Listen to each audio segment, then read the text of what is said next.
and he showed the world he is the best player right now in world cricket. This is unbelievable. ऐसी कभी inning मैंने नहीं देखी अपने cricketing career में। हम अभी तक जो है उस हमें यकीन ही नहीं आ रहा कि हमने ये देखा है। हमने टेप बॉल भी खेली, क्रिकेट बॉल में क्लब क्रिकेट भी देखी। यहाँ पे पाकिस्तान में ऐसी छोटी छोटी ग्राउंडों में भी ऐसा काम कभी नहीं देखा जो आज हुआ। जेकब डफरी 2 ओवरों में 38, मैट हेनरी 2 ओवरों में 28, दो ही ओवर किए सबने, किसी ने तीसरा ओवर नहीं किया। तो लिमिट है ना, T10 में 2 ओवर से ज्यादा कर भी नहीं सकते ना मेरे भाई। अच्छा वो सामने रख के खेल रहे हैं। लेकिन बासित भाई सूर्य कुमार यादव इस सीरीज से पहले कहा जा रहा था इसकी फॉर्म आ गई तो टीम इंडिया बैटिंग में और ज्यादा मजबूत हो जाएगी।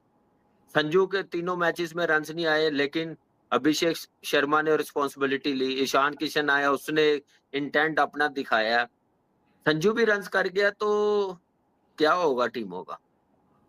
फिर 7 ओवर में बनेंगे रन्स, ये 150। इस तरह के प्लेयरों को ना फिर बॉलर को बहुत ज्यादा मेहनत करनी पड़ जाती है, जो चारों तरफ खेलते हैं, जिसके पास हर किस्म का शॉट हो ना। जैसे कुछ प्लेयर होते हैं जिनका मिड विकेट एरिया वगैरह स्ट्रांग होते हैं, वो ट्रैप हो जाते हैं, वो पकड़े जाते हैं।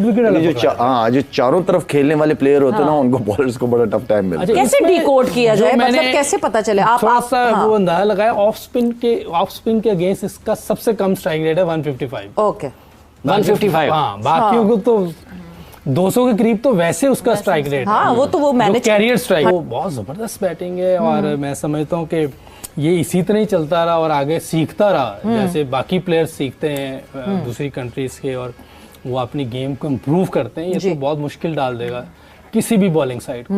मतलब वो स्पार्क इसमें दिख रहा है कि आगे जाके इसमें कोई शक नहीं। पावर और स्ट्रेंथ की, ये जो स्ट्रेंथ की बात कर रहे हैं यूसुफ भाई, स्ट्रेंथ यही है। स्ट्रेंथ को अगर आप एक दूसरा नाम दे दें तो वो कंसिस्टेंट होना है।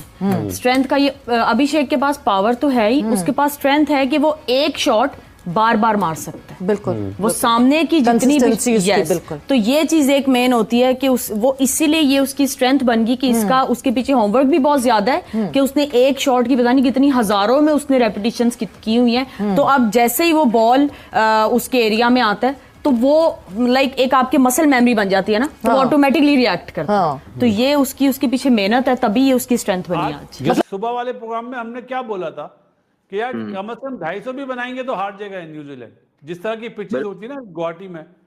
लेकिन ये तो बिल्कुल ही इंडिया की क्लास बिल्कुल डिफरेंट हो गई है।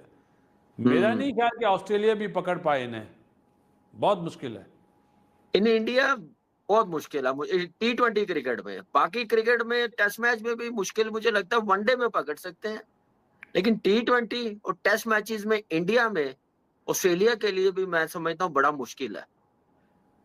जो हम कह रहे हैं कि सेकंड बेस्ट टीम दुनिया की कही जा रही है, ऑस्ट्रेलिया के लिए भी आसान का मैच नहीं होगा इंडिया के साथ खेलना अभी इस वक्त जिस फॉर्म में है इंडिया की टीम। एक बस भाई दूसरा एक वर्ल्ड कप में ना डिफरेंट प्रेशर भी होता है, डिफरेंट गेम भी होती है। ये सीरीज ये बच्चे प्रेशर लेने वाले नहीं है यार, ये अपने लिए खेलते नहीं है ना कामी। जो अपने लिए खेलेगा वो प्रेशर लेता है। बिल्कुल सही कह रहे हैं।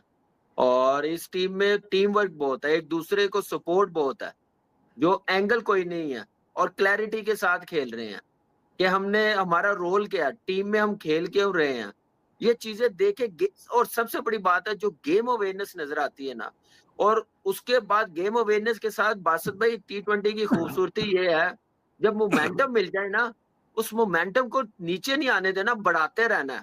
तो ये सबसे अच्छी चीज है टीम इंडिया की इस वक्त। कामी मैंने जो एनालिसिस करे ना, मुझे ऐसा लगता है कि इन्हें किसी के आउट होने से अफसोस नहीं है कि कोई आउट हो जाए, डजंट मैटर। जो जाएगा उसको एक विजन दिया हुआ कि भाई हमारी ये फॉर्मेशन है, हमने इस तरह खेलना है। बिल्कुल सही कह रहे हैं। सारे जो पिलर्स हैं ना वो टिक कर रहे हैं, सारे पिलर्स टिक कर रहे हैं, चाहे वो बॉलर्स हो चाहे वो बैटर्स हो। ये इनकी जीत का राज है। बिल्कुल क्लैरिटी और कॉन्फिडेंस, क्लैरिटी से कॉन्फिडेंस आता है। ठीक राइट। देखें Abhishek Sharma 16 matches 535 runs, average 33.43 का, स्ट्राइक रेट 193.84 का। क्यों है? ऐसा नहीं है कि हमारे प्लेयर्स नहीं खेल सकते, हमारे भी खेल सकते हैं। जो हम टैलेंट की बात करते हैं, टैलेंट जरूर है। अब टैलेंट को कॉन्फिडेंस कैसे दोगे? कॉन्फिडेंस दोगे उसे क्लैरिटी देके, लेकिन अगर उसे यही नहीं पता कि उसने 2 मैचेस के बाद तीसरे में होना है कि नहीं होना, तो उसका बेस्ट आपने निकालना है ना। हमारा सिस्टम आपके यंगस्टर का बेस्ट नहीं निकालता, हमारे जो पुराने वाले हैं उनका बेस्ट नहीं निकालता। उनको जो है कभी किसी सीरीज से साइड पे कर देते हैं बगैर कोई जवाब दिए हुए, बगैर बात किए हुए। यंगस्टर्स के साथ भी ऐसा ही होता है। तो जो आप में स्किल है, जो नेचुरल स्किल है, वो तो आपकी बेस्ट बाहर निकल ही नहीं सकती, क्योंकि आप एक चीज से बैटल नहीं कर रहे जो आपने ऑपोजिट टीम के अगेंस्ट जाके खेलना है, उससे बैटल नहीं कर रहे। आप तो अपने वही मेंटल, आपकी स्टेट ही ऐसी है कि आप ये कह रहे हो मुझे बाहर ना बिठा दें, मुझे कुछ बोला नहीं इन्होंने। तो वहां पे बहुत ज्यादा फर्क आता है। तो इस चीज में आना बहुत जरूरी है। इस चीज में हमें बहुत सारी इंप्रूवमेंट की जरूरत है कि क्लैरिटी, तभी आप क्लैरिटी सिर्फ ये नहीं है या जाओ भाई जाके धो दो जाके, ऐसा नहीं है। कपड़े नहीं है जो धो दो जाके वहां पे पूरा सारा प्रोसेस चाहिए। मैं सॉरी आपको काट रहा हूँ, मैं मिर्जा भाई और शेब भाई की बात में 1-2 चीज़ें ऐड करना चाहता हूँ।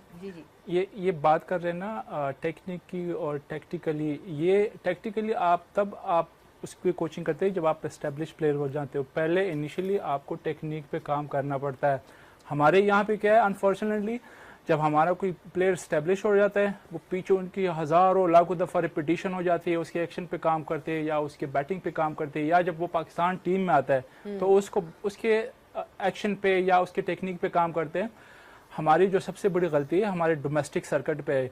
यहाँ पे अनफॉर्चुनेटली मैं ब्लेम नहीं करना चाहता कोचिज़ को, लेकिन उनका एक ही मकसद होता है कि वो क्रेडिट ले कि हमने ये ट्रॉफी जीती है, ये फलाने की कोचिंग में हमने जीती है। कोई इस तरह नहीं, किसी को मैंने पिछले 8-10 सालों में नहीं देखा।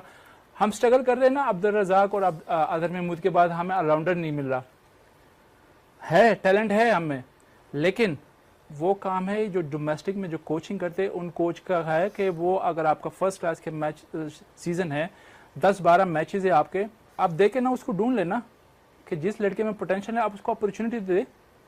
मैं आपको गिन के बता सकता हूँ कि किन में पोटेंशियल है, लेकिन I don't want to name anyone. हम यहाँ पे सिर्फ क्रेडिट के लिए बैठे हुए थे, वो फलाने एक कोच की जो ना कोचिंग में हमने ट्रॉफी जीते, लेकिन हम प्लेयर बनाते नहीं है। चलो एक प्लेयर तो बन गया ना। आज जो सारी है प्लेयर बनते हैं गुली, जो आप बात कर रहे हो ना, वो ये होता है कि जैसे हमारे कोचेज हैं या हमारे जिनकी भी एसोसिएशन है पाकिस्तान क्रिकेट बोर्ड के साथ, आप ये देखो कि उनमें इम्प्रूवमेंट आई है कितने सालों से है वो।